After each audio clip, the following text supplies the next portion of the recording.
이사야 51장 7절 8절 말씀입니다. 의를 아는 자들아, 마음에 내 율법이 있는 백성들아, 너희는 내게 듣고 그들의 비방을 두려워하지 말라. 그들의 비방에 놀라지 말라. 옷같이 좀이 그들을 먹을 것이며 양털같이 좀벌레가 그들을 먹을 것이나 나의 공의는 영원히 있겠고 나의 구원은 세세에 미치리라. 아멘. 오늘 이 말씀은 이스라엘에게 위로를 주시는 말씀이지만 동시에 명령입니다. 전부 다 명령형이죠. 명령으로서 위로함이라고 할까요? 나에게 경청하라. 내 말을 잘 들으라 그럽니다. 무엇을 들어야 하냐? 의를 아는 자들은 비방을 두려워하지 말라. 왜? 하나님의 의는 비방보다 크기 때문입니다. 마음에 하나님의 율법을 가진 백성들은 악인의 비방에 놀라지 말라. 율법은 구원이고 영원하지만 이 비방하는 자들은 하루살이에 불과하고 벌레가 먹어 멸망할 자들밖에 안 되기 때문입니다. 오늘 말씀을 조금 더 바로 이해하고 싶으신 분은 꼭 어제 설교를 듣기를 바랍니다. 정말로. 또 율법은 구원이라 그러니까 이상하게 까딱하지 마시고 반드시 어제 설교를 듣기를 바랍니다.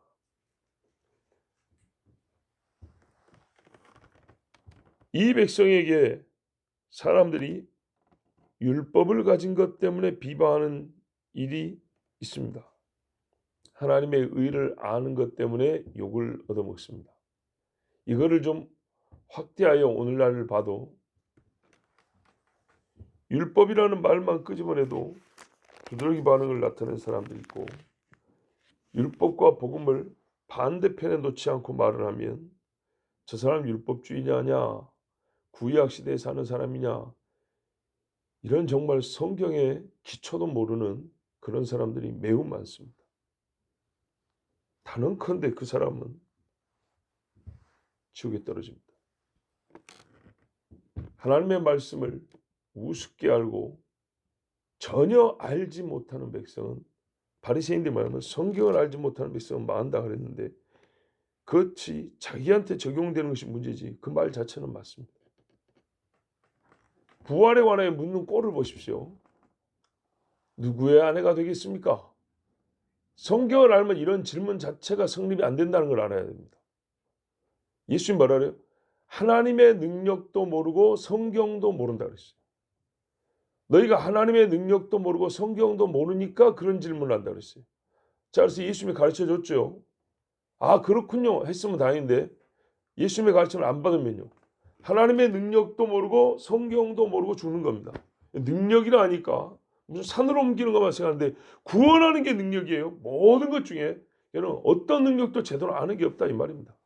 자, 광야에서 하나님의 능력을 맛보고 삽니다. 구원 받았습니까? 오늘도 만나 먹고 사는데 그래서 구원 받았냐고요? 반세에서 나는 물 떠 마시니까 다 천국 갔습니까? 별개 문제입니다. 하나님의 능력을 모르는 사람들이, 성경도 모르는 사람이. 자, 어제 꼭 다시 들으라고 말씀드린 이유 중에 한 가지를 얘기해 주면, 왜 성막의 맨 앞에 율법의 축약본이라는 법궤가 있었냐 말이에요. 이 자리가 어떤 자리인데, 왜 하나님의 임마누엘을 상징하는, 임마누엘을 실제로 가시적으로 보여주는 이 집에 맨 안방에 제일 높은 곳에 하나님의 보좌를 상징하는 그룹 그 자리에 십계명의 두 돌판이 있었냔 말이에요. 저 휘장문 열고 나면 그룹을 열고 들어와야 되고, 여기 휘장 들어오려면 그룹을 통과해야 되고, 이 법궤 위에는 그룹이 또 있다 그랬어요. 그룹이 뭔지 아십니까? 하나님이 약해서가 아니라 피조물에게 보여주는 바, 하나님의 보호자의 그 거룩함을 지키는 피조물들입니다. 하나님이 만든 피조물 영들 중에 가장 거룩하고 강력한 것들입니다. 왜 이런 식으로 돼 있을까요?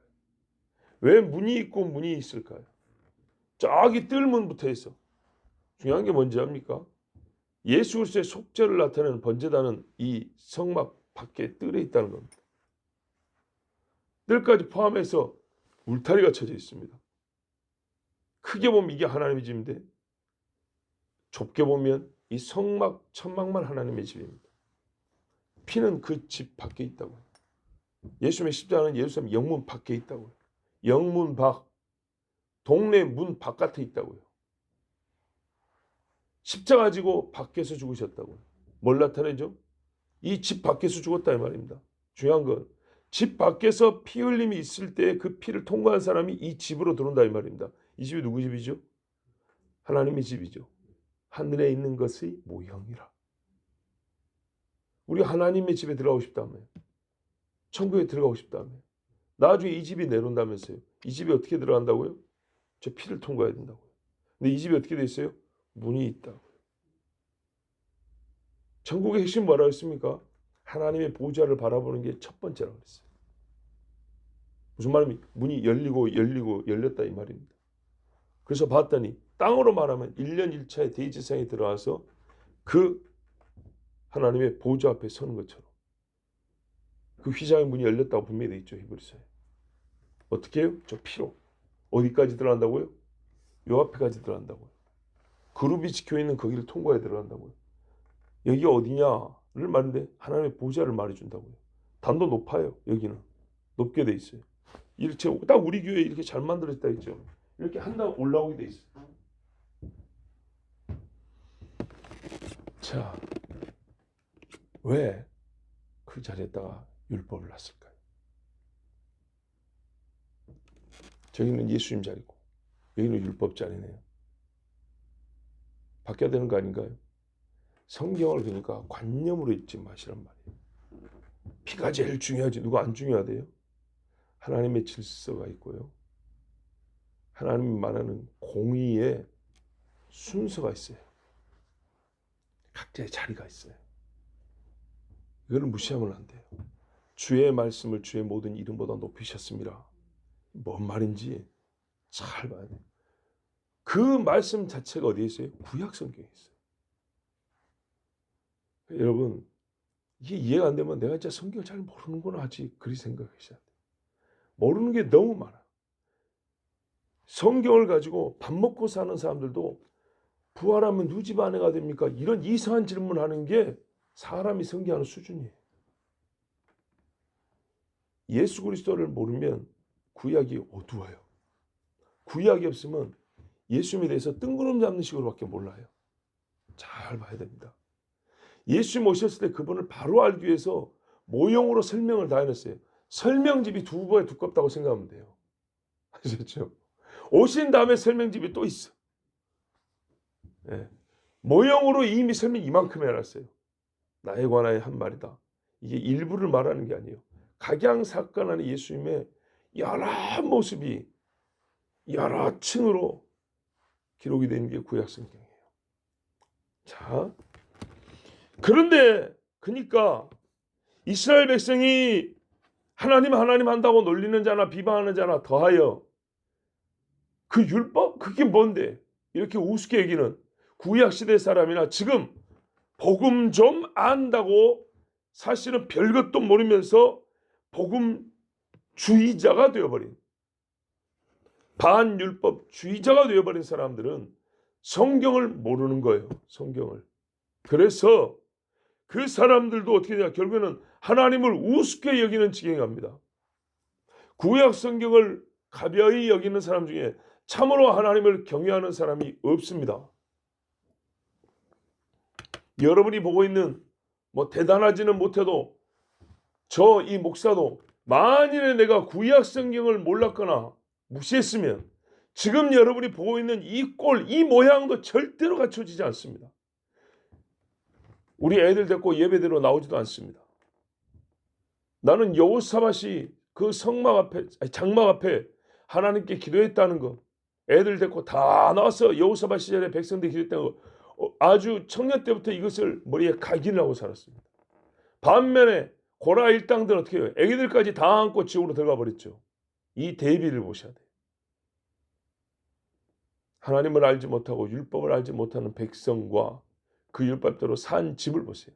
여호수아 갈렙이 살던 시대를 보세요. 어떤 시대인가? 그들이 무엇을 붙들었는가? 왜 우리가 지금도 여호수아 갈렙 그럽니까? 그러면 싹 치워버리지. 쓰레기통에 담아서 구약이라는 율법이라는 그 쓰레기를 담아갖고 저기 악을 골짜기에 던져버리지. 왜 다윗을 그렇게 노래하냐고요. 항상 여러분에게 정당한 질문을 갖기를 원합니다. 로마서 4장에 왜 신뢰를 아브라함과 다윗을 드냐 이 말입니다. 복음의 정수를 3장에서 가르쳐주고 왜 그 신뢰를 아브라함과 다윗을 드냐고요. 언제적 사람들인데. 성경을 잘 읽어야 됩니다. 자, 이렇게 하나님을 비방하는 자들이 큰 줄 알지만 실상은 하나님의 손끝으로 멸할 수 있는 사람이에요. 여호와의 백성을 조롱하고 핍박하는 자들이 힘이 강한 것 같지만 존벌레가 씹어도 씹히는 살을 갖고 사는 사람이에요. 율법을 무시하면 꽤나 신학적으로 탁월한 것 같지만 거머리가 달라붙어서 피를 쪽쪽 빨아먹어도요 겁이 나서 벌벌 떠는 사람이에요. 이게 인간이에요, 인간. 예? 성경을 잘근장을 씹어갖고 여기다 뱉어놓고 저기다 뱉어놓고 자기 멋대로 하는 것 같지만 그래봐야 성경은 바뀌지 않고 본인은 얼마 있다가 없어집니다. 요만한 벌레가 죽이는데 어떻게 하냐? 한 마리도 못 이기는데요. 성경의 말씀을 현실적으로 읽으려면 여러분 사람이 죽으면 어떻게 되냐? 구더기가 생기죠. 가만두면 얼마나 생길 것 같아요? 하얗게 덮어버립니다. 하얗게 덮어요. 이 서울 사람들은 시신 썩는 것, 그러니까는 사람뿐만 아니라 짐승 썩는 것도 잘 못 보셨을 건데 우리 촌에 사는 사람들은 고양이 썩은 거, 뱀 돌로 쳐주었더니 며칠 있다가 구더기 막 덮여갖고 썩어가는 거, 개 죽은 거, 뭐 등등등 이런 것들을 어릴 때 보고 산단 말이에요. 새가 떨어져 죽으면은 그것도 막 썩는 거 다 본단 말이에요. 화장을 하잖아요. 옛날에 매장을 했어요. 매장은 어떻게 했는지 아십니까? 무덤을 파죠. 관을 놔요. 그 다음에 뭐냐면 석회가루를 뿌리는 경우가 있습니다. 분필가루 같은 거 있죠. 왜? 구더기 못 보이게 한다고. 그래도 뭐 누가 보이지도 않아요. 어차피 시신이 다 썩게 돼 있지만 그기다 석회가루 하얗게 뿌립니다. 시골 화장실에 가면 봄, 여름 되면 구더기가 끓입니다. 그래가지고요. 좀 더럽나요? 근데 이게 실제예요. 구더기가 막 기어다니고 막 꼬물꼬물하고 난리가 난다. 그럼 어떻게 해야? 분필가루 같은 거 그런 거 뿌린다고요. 농약도 뿌리고 하얗게. 이제 그거 죽인다고 하는 거예요. 냄새도 그런 걸로 좀 이렇게 막 이렇게 덮고. 이 존벌레 같은 거 눈에 보이지 않는 조그만 벌레가 새까맣게 사람을 뒤집어 엎고 있다고 생각해보세요. 공포 영화 같은 데 보면 가끔 사람을 벌레나 곤충이 뒤집어 가지고 갉아먹으면서 죽이는 그런 잔인한 그런 살인 방법들 나오죠. 여러분 그렇게 눈에 보이지 않는 조그만 벌레가 사람을 덮을 정도로 새까맣게 꼬여갖고 있다. 덮을 때 얼마나 많은 수입니까? 고개 살을 갈가먹고 머리카락도 다 눈깔도 끄트면서 각막부터 갉아먹고 콧속에 들어가지고 코털부터 다 갉아먹고 세포 갉아먹고 뼈에 들어갈까지 갉아먹고 말씀이 그렇죠. 양털같이 존벌레가 실 한 가닥 갉아먹은 것 같은데 나중에 옷이 없어져 버렸어요. 갉아먹고 이런 게 인간이에요. 뭐나 되는 것처럼 하나님 말씀 갖고 까불어 봐야 아무것도 아닌 거예요. 감사하고 두려워할 줄 알아야 돼요. 내가 못 지켜서 문제고 내가 믿음이 약한 게 문제지 하나님 말씀 변하지도 않아요. 달라지지도 않아요. 하나님 말씀의 권능이 떨어지지 않아요. 절대로. 이게 어떤 순간에도 변하면 안 되는 믿음입니다. 하나님은 여전하시고 주의 말씀도 변함이 없다. 이 벌레가 달라붙어 죽는다는 게 뭔 말이에요? 언제 어떻게든 쉽게 죽을 수 있는 존재가 인간이란 말입니다. 곧 숨이 멎어 흙이 될 정도밖에 안 되는 그런 존재들이 하나님 말씀 여기 자르고 저기 자르고 이거는 이상하고 저거는 못 믿겠고 그래요. 그런 말도 몇십 년밖에 못해요. 하나님은 영원하시고 그분의 공의는 영원하니 8절 보세요. 나의 공의는 영원하고 나의 구원도 세세에 미치리라. 바뀌는 법이 없어요. 구원이 세세에 미친다는 것은 하나님의 판단이 안 다뤄진다는 얘기입니다. 너는 구원, 너는 안 되겠다. 멸망. 안 바뀝니다. 벌레가 양털 전체를 덮듯이 하나님의 백성을 비방하고 욕하는 자들 그 형체도 못 알아볼 것이고 하나님의 율법 이 의로운 말씀을 비방하고 조롱하는 사람들 그 말씀에서 판단을 받습니다. 번복되지 않습니다. 하나님의 구원이 세세 믿는 자들에게 주어지고 율법의 자식들에게 있을 것이지만 마귀의 자식들에게는 마귀와 함께 불못에 던져지고 그들의 소유와 육체와 가족과 따르는 무리는 전부 다 지옥에 떨어집니다. 하나님의 말씀이고 바뀌지 않습니다. 아간이 이만한 거 취했어요. 그의 집이 돌무더기 속에 들어갔습니다. 벌레가 그렇게 덤다고 생각하면 됩니다. 시골에 옛날에 우리 어릴 때 실제로 돌무덤이 있습니다. 성경의 이야기가 우리 어릴 때 실제로 눈으로 보고 큰 게 많아가지고 얼마나 이해하고 받아들이는데 도움이 되는지 모릅니다. 안 봐도 믿는 것이지만 봤기 때문에 이거는 그냥 괜히 겁주는 얘기가 아니고 일상의 이야기입니다. 일상의 이야기. 자, 오늘 근데 이 말씀을 듣고도 이스라엘 사람들이 위로를 얻지 못한 사람이 많습니다. 이 51장의 말씀은 하나님께서 정말 위로를 주려고 하나님 주시는 위로의 말씀이고 이게 위로의 방식이에요.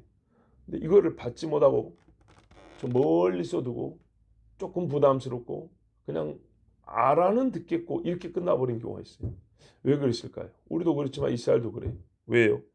첫째는 믿음이 없기 때문입니다. 뭐니 해도 하나님의 말씀을 본래 안 믿었기 때문입니다. 두 번째는 자기 당대에 요 심판이 안 보이는 거예요. 저들이 벌레처럼 죽어야 되는데 내 때에 좀 보고 싶은데 내 때에 안 일어나는 거예요. 그러니까는 위로가 안 되는 거예요. 우리가 그렇죠. 먹을 걸 주겠다면 내 때 먹으면 좋은데 우리 손자 때 준단 말이죠. 하나님의 약속은 지킨 겁니다. 꼭 너에게라니까 이 민족이기 그랬다 이 말이죠. 그러나 믿음이 있다면 그거를 보고 죽어야죠. 믿음의 눈으로 보고 아브라함이 보고 갔단 말입니다. 다윗 같은 경우도 성전을 허락은 했는데 내 때가 아니고 자식 때라는데 이거 못 보고 죽었어요. 이놈 새끼가 재물 남겨주면 성전을 지을지 지 입에다 집어넣을지 알 수가 없잖아요.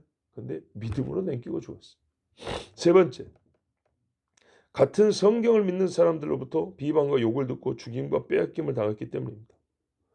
같은 성경을 가진 사람들인데 세상에 같이 율법을 믿는데 속된 말로 하면 개신교 유럽인들이 이스라엘 사람들 잡아 죽인 거예요. 십자가 들고 십자군 그건 카톨릭이죠. 카톨릭도 유대인만 잡아 죽이는 거예요. 어떻게 돼야 됩니까? 저 이스마엘 족속뿐만 아니라 예수 믿는다는 것들이 잡아 죽이는 거예요. 같이 이 말씀을 이사야를 읽는데 그러니까요. 이스라엘 사람 중에 많은 사람은 이 말씀을 받아들이기 어렵고 믿기가 어렵다는 겁니다. 근데 여러분 이게 역설입니다. 그래서 믿어야 합니다. 그래서 요셉은 누구에 의해서 팔림을 당했습니까? 형들입니다. 야곱은 누가 죽이려고 했습니까? 형입니다. 그렇죠? 쭉 올라오면 아벨은 또 누가 쳐 죽였습니까? 형이 쳐 죽였습니다. 그래서 믿음을 저버렸습니까?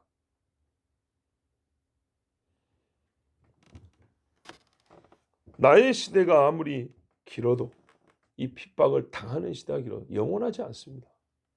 그렇죠? 핍박이란 것도 몇십 년, 몇 년입니다. 그러나 구원은 영원에 속합니다. 성경을 바로 알지 못하는 자들이 있지만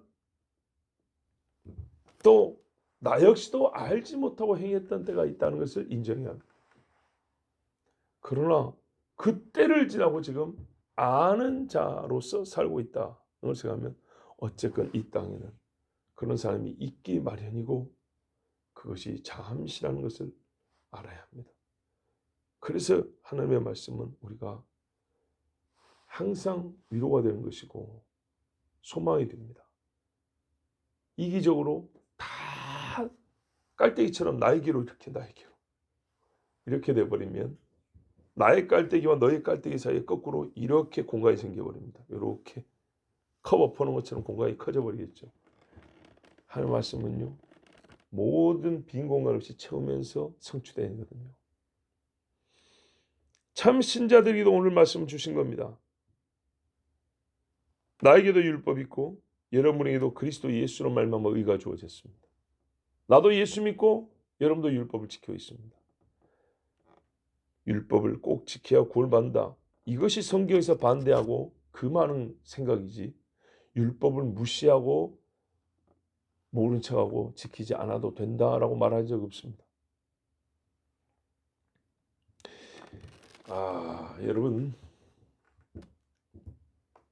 우리보다 앞선 세대의 성경을 굉장히 잘 가르쳤던 그분의 이름이 어떻게 발음을 해야 될지 모르겠어요. 오리지널 영어식 이름이 아니에요. 독일식 이름하고 영어식 이름이 섞인 것 같은 베런 포이트레스라는 사람이 있어요. 이분도 그 말이 있어요. 맨 처음에 언약은 우리가 어디서 발견합니까? 창세기 3장이죠. 그렇죠? 창세기 3장에서 무슨 언약이죠? 여자의 씨, 여자의 후손 언약이죠. 우리의 구원의 언약이죠. 그런데요, 왜 이 구원의 언약이 필요하게 됐습니까? 아담과 하와가 죄를 지었죠. 죄는 뭐죠? 역시 언약을 어김입니다. 그런데 언약이라는 말 자체가 창세기 1장, 2장에 안 나와요. 출애굽기 하면 언약이란 말이 얼마나 많이 나옵니까? 그렇죠? 선지서에 가면 언약으로 도배가 돼 있어요. 언약 안 지켰다고. 그렇죠? 아브라함 때 가면 이제 언약이 확실해요.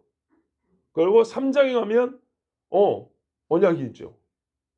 그런데 이 언약이 필요한 이유는 그 앞에 있던 언약을 어겼기 때문입니다. 그 앞에 있던 언약은 언약이라는 용어는 안 썼습니다. 하나님이 일방적으로 주신 언약이었어요. 내가 너희를 영원히 살게 하겠다. 요거 먹지 마라. 예, 이랬어요. 명령형으로 주어진 언약이었어요. 그리고 이거를 사람이 깼어요. 그렇죠? 그 다음에는 하나님 어떻게 했어요? 구원하겠다는 언약을 다시 또 세웠어요. 언약을 수립한 거는 다 보면 하나님의 일방적인 행위에 속합니다. 근데 언약이 완성되고 언약이 존속되는 것은 양자의 행위에 의거합니다. 이해되시죠? 회복의 방식도 하나님이 언약을 회복하는 언약도 하나님이 수립하고 제시를 합니다. 그러나 이것이 완성되는 것은 역시 인간이 아멘 하는 것입니다. 아멘 한 사람에게 이게 수립이 되고 성취가 되고 효과가 주어집니다. 그렇죠? 과연 그 아멘은 말뿐이냐? 항상 보면 처음에 달려 있습니다. 하나님이 처음부터 은혜를 준 겁니다. 그렇죠? 우리에게 생명을, 우리의 존재를 시작하셨고 우리에게 생명을 주고 필요한 모든 것을 항상 이런 식이에요. 근데 아멘하고 뭐라고 하나님 되심과 너의 인간의 인간됨을 지키는 어떤 의미에서 우리는 최소한의 것만 하면 돼. 그거를 축약하기 위해서 말로 바꾸면 아멘만 하면 돼. 아멘. 이것은 인간의 몫입니다. 이게 없으면 하나님의 언약은 우리와 무관합니다. 이 무관하다는 게 뭐냐면 그거 없이 산다는 얘기 아니고 그 언약이 주고자 하는 은혜의 반대편에 속하게 된다는 얘기입니다. 이것이 사람에게 의무와 책임입니다. 아멘 하여야 한다. 신명기도 어떻게 했어요? 다 하나님이 줍니다. 그런데 이렇게 요구합니다. 모든 백성은 아멘 할지니라 그랬다고요. 근데 이것도 일이라고 할까요? 아닙니다. 언약을 만든 이가 하나님이고 이게 일이 되게 하는 이가 하나님이고 이게 효과를 주는 이가 하나님입니다. 인간에게서는요. 이것이 다 하나님 거고 하나님이 주셨습니다. 하는 반응으로서 아멘이 있어야 된다는 얘기입니다. 아멘. 근데 이 아멘이 없으면 이 언약의 주시는 은혜의 반대편에 속하는 자로 살아갑니다.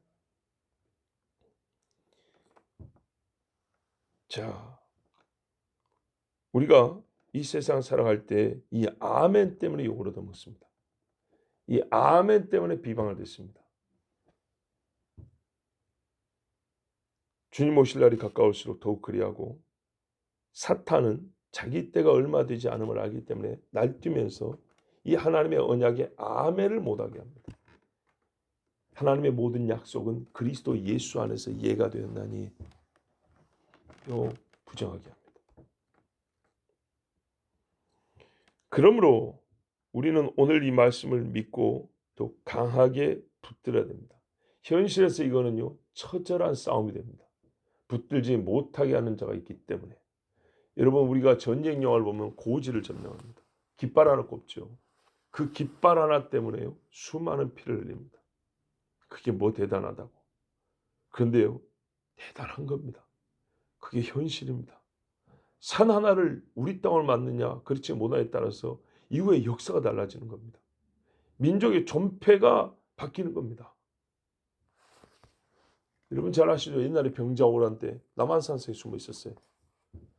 저 산을 청나라 군대가 그때 금나라 정복하지 못했으면요 인조가 머리 박는 일이 없었겠죠. 그 밑에 광덕산에서 싸웠어요. 광덕산? 금교산? 뭐 하여튼 이름 잘 모르겠는데 그 산에서 저기 그 밑에 경기도 광주 쪽인데 거기서 이겼으면 전쟁의 판도는 또 달라졌을 거예요. 근데 졌어요. 산 하나의 싸움에서 나라의 운명이 바뀐 겁니다. 영적 전쟁도 마찬가지예요. 하나 무너지고 나서 문을 하나 열어주니까 나머지 성은 12개 있어봐야 소용없어요. 하나 뚫려버리면 저기 성 안으로 들어와 버리면 어디서 싸워요? 성 안에서 싸워요. 불이 나도 내 집이 불나는 거예요. 피가 흘러도 우리 땅, 우리 동네가 피가 흐르는 겁니다. 성문 하나 지키는 것 너무너무 중요합니다. 하나님 말씀에 뚫린 곳이 없어야 합니다. 처절하게 붙들어야 되는 거예요. 예, 목숨을 걸고 지켜야 되는 것이 하나님의 말씀이고 말씀의 성벽, 성문입니다.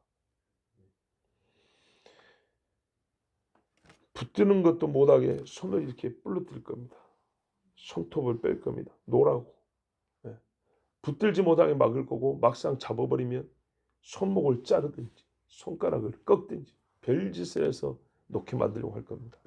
그래서요 이 붙든다는 게 이렇게 서 있고 바닥이 흔들릴 때 균형만 잘 잡는다. 뭐 지진 날 때 서 있는 이 정도가 아니고요. 온몸을 치고 찌르고 때리고 멍들게 할 겁니다. 엄마가 애를 살려고 품에 안고 있는데 발로 차고 돌로 찍고 칼로 찌른다 해보세요. 그런다고 이 품에 안는 애를 놔요? 그러진 않겠죠. 하나님 말씀이 이렇게 붙들어야 되는 거예요. 무조건 어쨌든지 어떤 상황이든지. 여러분 순교자들은 그렇게 죽었어요. 만만하게 죽은 사람 없어요. 손가락마저 피곤하게 풀어지게 하려고 할 것이지만 내가 만약에 이렇게 말씀을 이렇게 깃발에 합시다. 붙들었죠. 이걸 풀려면 이빨로 물어서라도 이렇게 붙들고 있어야 된다는 얘기예요. 그래서 처절한 말씀의 전쟁입니다. 주의 약속은 그렇게 붙들어야 되고 구원은 이렇게 온 힘을 다해서 붙들어야 됩니다. 하나님은 신실하시고 이스라엘을 버리지 아니하셨듯이 주의 이름을 부르는 참 그리스도인 신자를 떠나지 아니하십니다. 내 공의가 가깝고 내 구원이 나갔은즉 돌아오지 않고 구원할 자는 구원하고 또 만민을 심판한다는 이 앞에 있는 말씀과 함께 주의 공의와 구원은 세세히 미칩니다.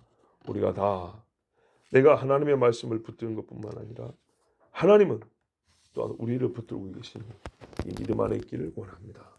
기도하겠습니다. 아버지 감사합니다. 오늘도 하나님의 백성들을 사랑하시고 부르셔서 주의 때, 주의 섭리에 주의 은혜를 입게 하심을 감사합니다.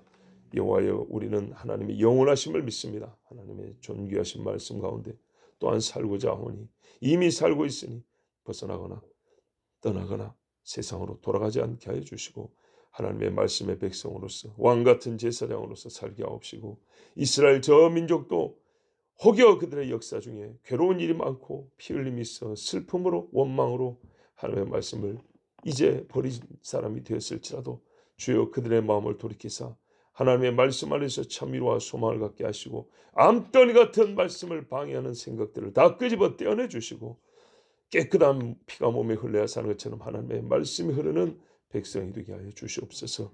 예수 그리스도의 이름으로 기도하옵나이다. 아멘.